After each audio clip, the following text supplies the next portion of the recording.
So, for this video, magluto po tayo ng tinulang. Ang tawag ito yung shell. Yan o. Yan. So, ito po yung gagawin nating tinula. Yan. So, ito po yung, anong tawag nito ni tatay? Meron siyang tawag nito. Hindi rin ito litob. Yan. Yan. So, yung gagawin natin, maghaling muna tayo ng kayo. O yung saingan natin. Yan. So, nandun po yung saingan natin, o. So, ayan.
So, ayan. Tapos na po natin yung saingan natin. So, ready na po yung saingan natin. So, ngayon is linisan muna natin yung shell natin. Ayan. So, ilagay na po natin yung ating yung litob. Saka yung ilamat natin o ilagay natin itong sibuyas dahunan at saka kamatis at saka mayroong sibuyas. Yan po yung pangsago natin. Yan. So 5 lang po yung litob ng mga malalaki. Yan. So hugasan na po natin yung ating litob. Malaki nito guys, no? Malaki. Malaki niya. Okay. Sakit na nino.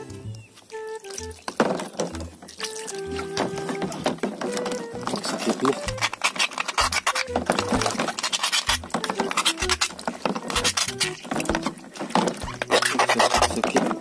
Sakit. So, paglinis nito guys, ganito lang. Para kang naglalaro mo. Hindi naman siya masyadong marumi.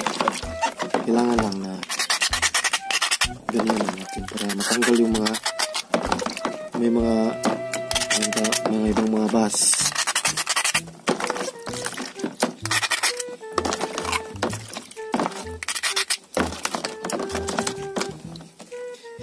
Ayan, so linis na po yan.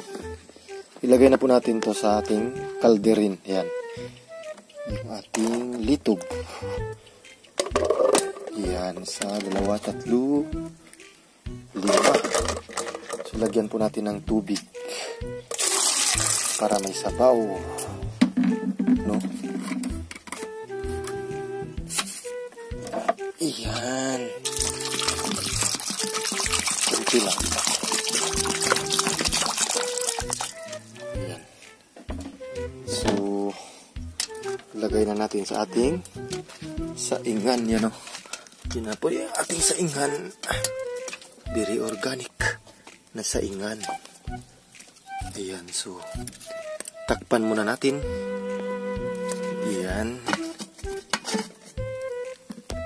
So, pag kumukulo na yan guys, isilagay na po natin yung ating mga ingredients. So, ngayon is mag-prepare muna tayo sa ating mga ingredients.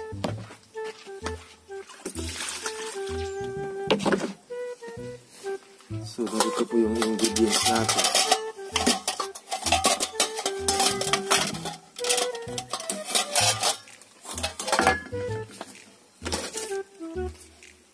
Itong kamatis.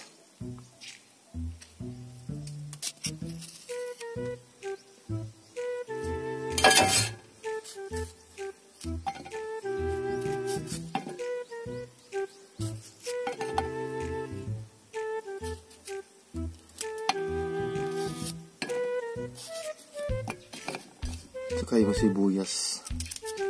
Half lang yung gagamitin natin.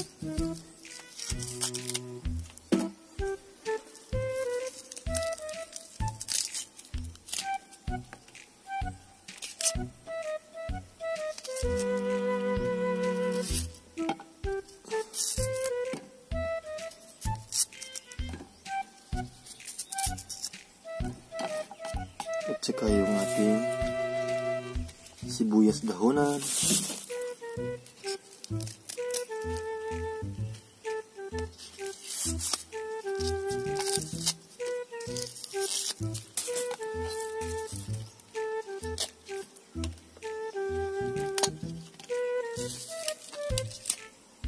Ayan.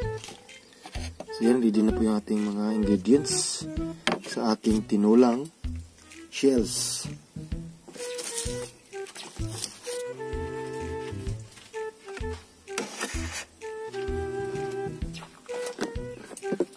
Ayan o. So yung ating shell is nandito na po. Ayan. So pag kumukulo na po yan, ilagay na po natin yung ating mga ingredients.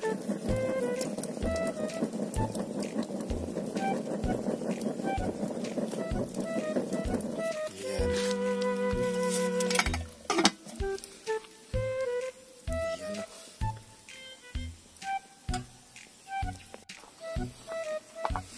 So, hugasan na po natin yung ating litob.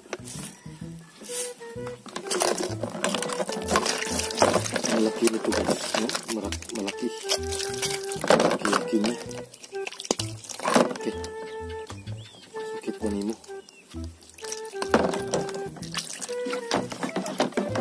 Ang sakit mo.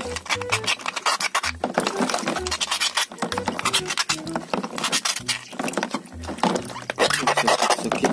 Ang sakit. So, paglinis nito guys, ganito lang. Para kang naglalaro na. Hindi naman siya masyadong marumi. Kailangan lang na ganyan lang natin para matanggal yung mga may ibang mga bas.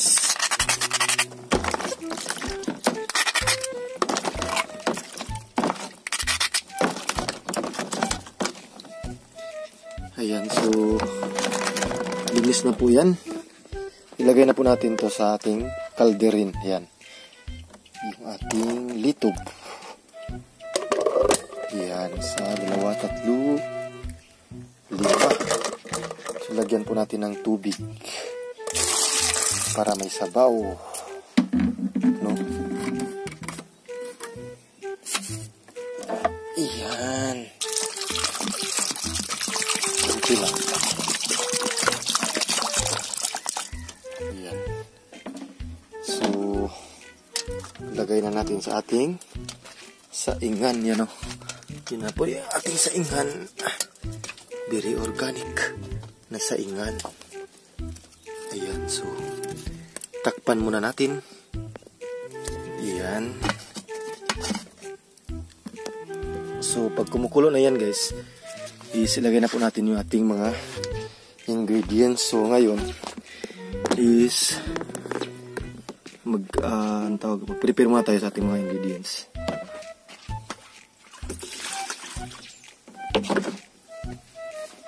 So ito po yung ingredients natin.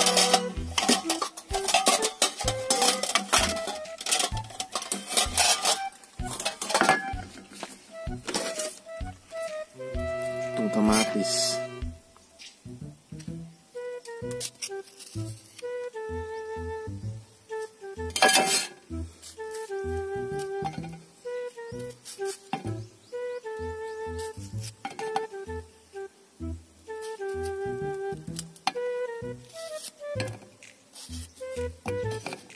Tsaka yung sibuyas. Half lang yung gagamitin natin.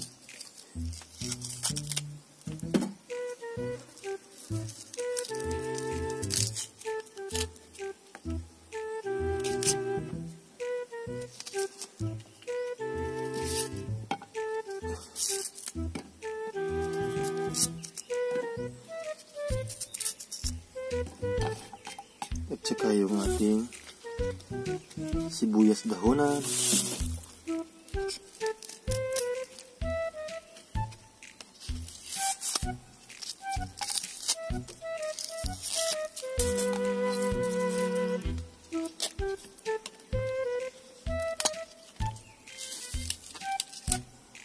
Ayan. So yan, ready na po yung ating mga ingredients sa ating tinulang shells.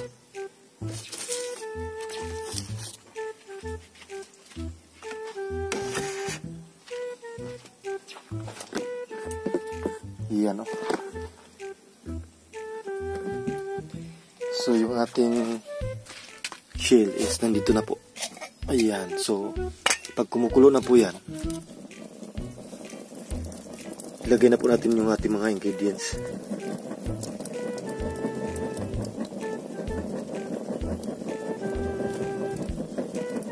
Ayan.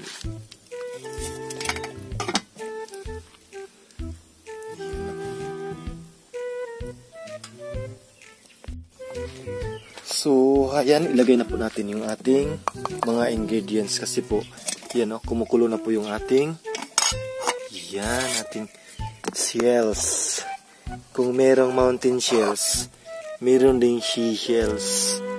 Ilagay na natin yung ating kamatis, tapos itong sibuyas dahonan. So, last one itong sibuyas dahonan. So pag kumukulo na yan ulit, luto na po yan. Wow! Very organic. Fresh na tinulang shells. Ayan, so pag kumukulo na yan guys, yan, so titimplahan na natin yan. Tapos, yan, luto na yan. So takpan natin ulit. So, ayan na nga guys, luto na po yung ating, yan, wow! Ang sarap nito! Shell na fish. So, higupin natin yung sabaw. I-try natin tikman yung sabaw. Yan, oh. Ang sarap talaga ng sabaw.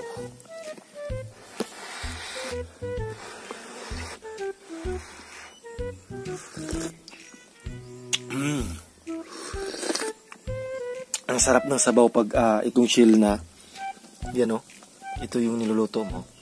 So yung lasa niya guys, parang may pagka matamis yung sabaw niya. Kasi yung shell na yan, yan po yung nasa dagat po yung shell na yan. Wow, ayan no. So maraming salamat sa panonood po. Maraming salamat guys sa walang sawang sumuporta kay Tips Miu.